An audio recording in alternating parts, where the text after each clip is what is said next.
A discussion on causation invariably requires a discussion on correlation to differentiate the two. Correlation is a measure of linear association between two variables. One way to see if there is a linear association between two variables is by visualizing the data through a scatter plot. Does y tend to increase when x increases, or does y tend to decrease when x increases? We want to be able to answer such a question if we want to know if two variables have correlation. The correlation coefficient, sometimes abbreviated as the lowercase r, indicates both the strength of the linear association, as well as its direction. Let's talk about the direction first. If the trend is sloping up, then there is a positive correlation, and therefore a positive correlation coefficient. This means that an increase in the value of one variable is associated with an increase in the value of the other variable. If the trend is sloping down, then there is a negative correlation, and therefore a negative correlation coefficient. This means that an increase in the value of one variable is associated with a decrease in the value of another variable. Now let's talk about the strength of the linear association.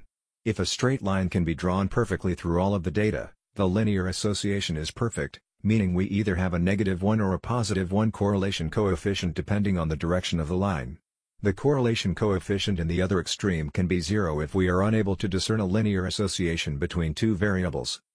We saw that the correlation coefficient is the single number that encapsulates the direction and the strength of the association between two variables. However, we should note that correlation means just that, an association. It does not mean that a change in one variable causes a change in the other variable. In other words, correlation is not equal to causation. To convince yourself of this, take a look at the chart which shows the positive correlation between sunglass sales and ice cream sales. Let's think about this for a moment. Do we really believe that increase in sunglass sales causes increase in ice cream sales? Well, not really. It's not like people become compelled to buy ice cream when they purchase a pair of sunglasses. The more reasoned thought here is to suspect that the confounding variable is the summer heat, that's causing both ice cream and sunglass sales to go up, and creating this spurious relationship between ice cream sales and sunglass sales. Let's cover one more example to imprint the message that correlation is not causation. So the causal question is, does eating more chocolate increase a nation's chances of winning the Nobel Prize? Is the graphic good evidence? Well, no. Wealthy nations probably consume more chocolate and have top academic institutions that house top-notch scholars, who then win the Nobel Prize for their respective fields. The confounding variable is probably wealth, education level, or some derivative of privilege. We've established that correlation is not causation. But we should note that out of all the correlations between two variables, there are invariably going to be some correlations which are actually causal. For example, burning fossil fuel like natural gas and oil causes emission of global warming-inducing gases like carbon dioxide.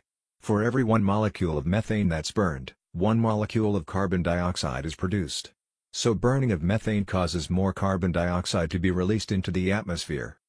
Hopefully this example is able to convince you that all causal relationships by definition exhibit correlation. If something causes another thing to happen, then it's necessarily the case that there is going to be association between the two. But as we established before, not all correlations are causal. This is kind of like the square and rectangle principle in geometry.